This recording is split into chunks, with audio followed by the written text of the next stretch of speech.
आप सब एप्पल और डोनाल्ड ट्रंप के बीच के विवाद के बारे में तो जानते ही होंगे, और अगर नहीं जानते तो आपको बता दें कि डोनाल्ड ट्रंप ने एप्पल को धमकी दी है कि वो भारत और चीन से अपना प्रोडक्शन बंद करके अमेरिका में अपना प्रोडक्शन चालू करें, और अगर वो ऐसा नहीं करता है तो एप्पल के ऊपर 25% का टैरिफ लगाया जाएगा।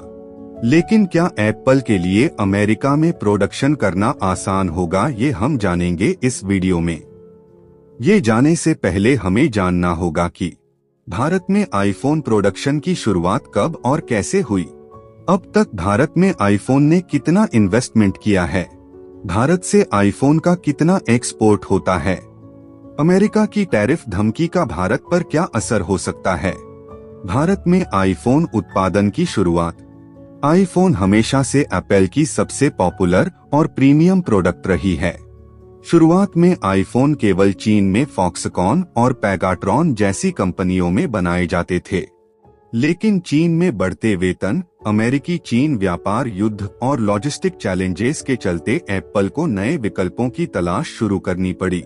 2017 में एप्पल ने भारत में आईफोन एसई की असेंबली से शुरुआत की। बेंगलोर की विस्ट्रॉन कंपनी ने आईफोन एसई की असेंबली शुरू की थी।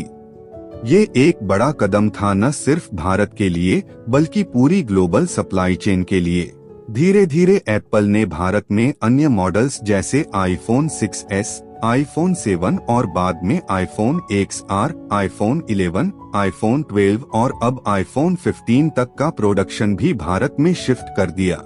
2023 से एप्पल ने आईफोन सीरीज की असेंबली भारत में फॉक्सकॉन की चेन्नई यूनिट में शुरू कर दी। इसका मतलब अब भारत न केवल लोकल मार्केट के लिए बल्कि ग्लोबल मार्केट के लिए भी आईफोन बना रहा है। एप्पल का भारत में अब तक का निवेश।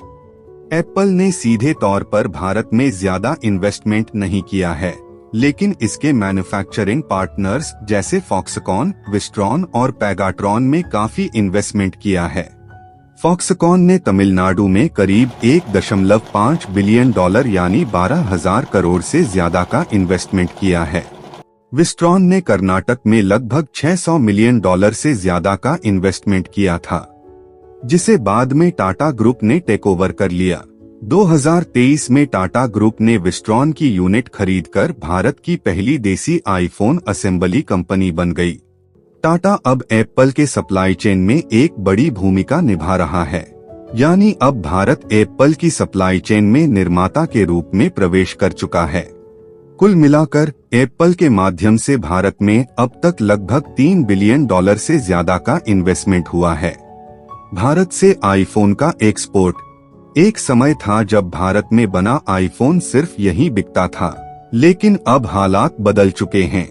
2022 से 23 में एप्पल ने भारत से करीब $5 बिलियन के आईफोन एक्सपोर्ट किए और 2023 से 24 में ये आंकड़ा बढ़कर लगभग $10 बिलियन तक पहुंच गया। भारत अब ग्लोबल आईफोन प्रोडक्शन का करीब 7% हिस्सा बन चुका है और माना जा रहा है कि आने वाले सालों में ये हिस्सा 25% तक पहुंच सकता है। अमेरिका की टैरिफ धमकी। अमेरिकी राष्ट्रपति डोनाल्ड ट्रंप की चेतावनी के बाद भी एप्पल के लिए अमेरिका में प्रोडक्शन करना बहुत ही ज्यादा मुश्किल है, क्योंकि अमेरिका में प्रोडक्शन करने के लिए सबसे बड़ी जो दिक्कत है वो है अमेरिका और भारत की लेबर कॉस्ट। भारत में जहां लेबर कॉस्ट $2 से $5 प्रति घंटा है, वहीं अमेरिका में ये कॉस्ट $25 से $30 प्रति घंटे तक पहुंच जाती है। आईफोन पहले ही प्रीमियम प्राइस पर मिलते हैं और अब अगर एप्पल ने आईफोन अमेरिका में बनाने शुरू कर दिए तो इसकी प्राइस और भी ज्यादा बढ़ जाएगी। इसलिए चाहकर भी एप्पल इंडिया और चीन से अपना प्रोडक्शन बंद नहीं कर सकता। आप लोग क्या लगता है, क्या एप्पल इसके बाद अब और ज्यादा इन्वेस्ट भारत में कर पाएगा? हमें अपनी राय नीचे कमेंट बॉक्स में बताइए।